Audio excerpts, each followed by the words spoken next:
Hi, welcome to my apartment slash office. I apologize for the mess. This message is for the mass communications and journalism students at San Jose State University, but really it's for journalism students everywhere.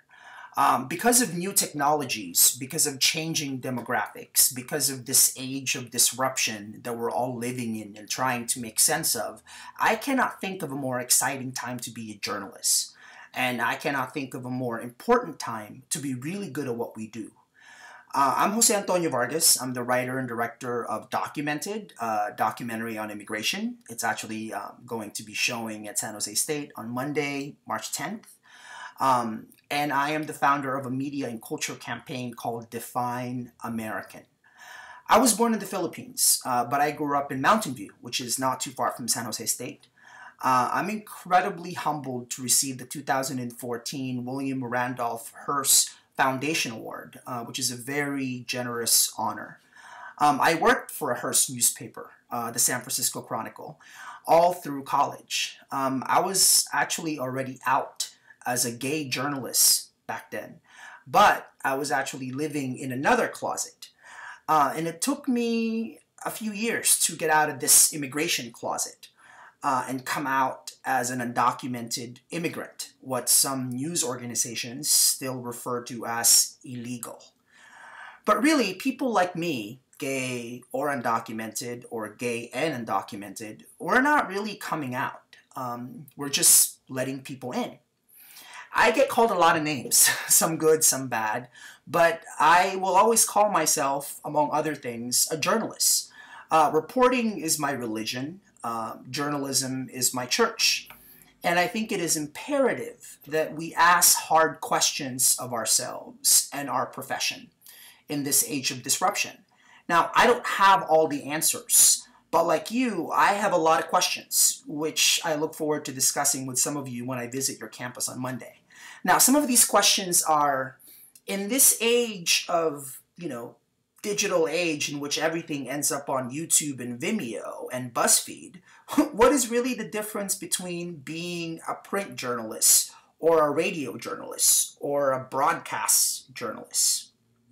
Here's another question. Our politics seem to be more partisan than ever. Now, what's your role as a journalist in not just adding to the noise, because there's a lot of noise, but actually providing insight and context to the most pressing and controversial issues of our time? Now, I believe in just the facts journalism rooted in accuracy and fairness. I used to cover cops in school board meetings, and you have to have the who, the where, the when, and the what. But what about the why and the how? What does objectivity actually mean? And whom does it really serve? I mean, I find it really interesting that too often, when someone like, say, an Ezra Klein or a David Brooks write a column or a blog, it's treated as an analysis and called journalism. But when someone who's a woman or someone who's gay or someone who's a person of color writes a column, often it gets labeled as somebody having an agenda, somebody being an advocate. Aren't we all advocating our own worldview, how we see the world and our place in it?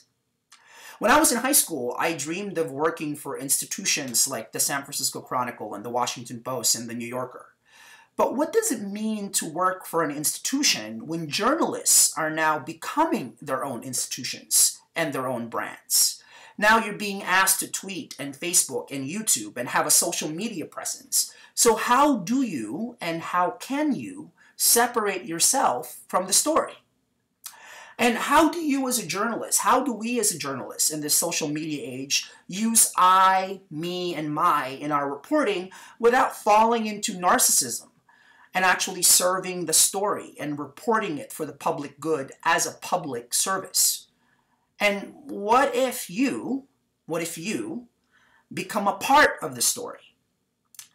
Which in my case is what's happened. Now, I became a journalist at age 17. I actually became a journalist a year after I found out I was undocumented. And the only reason I fell into journalism was because I found out that when you write a news story, you get a thing called a byline. So I thought if I can't be in the United States because I don't have the right papers? What if I'm on the paper? This is the Mountain View Voice, the local newspaper where I interned when I was in high school. That's why I became a journalist, to be on a piece of paper. And now, in many ways, I am a journalist and I am a filmmaker to explore this country, which is my home, and to ask really hard questions like, how do you define American?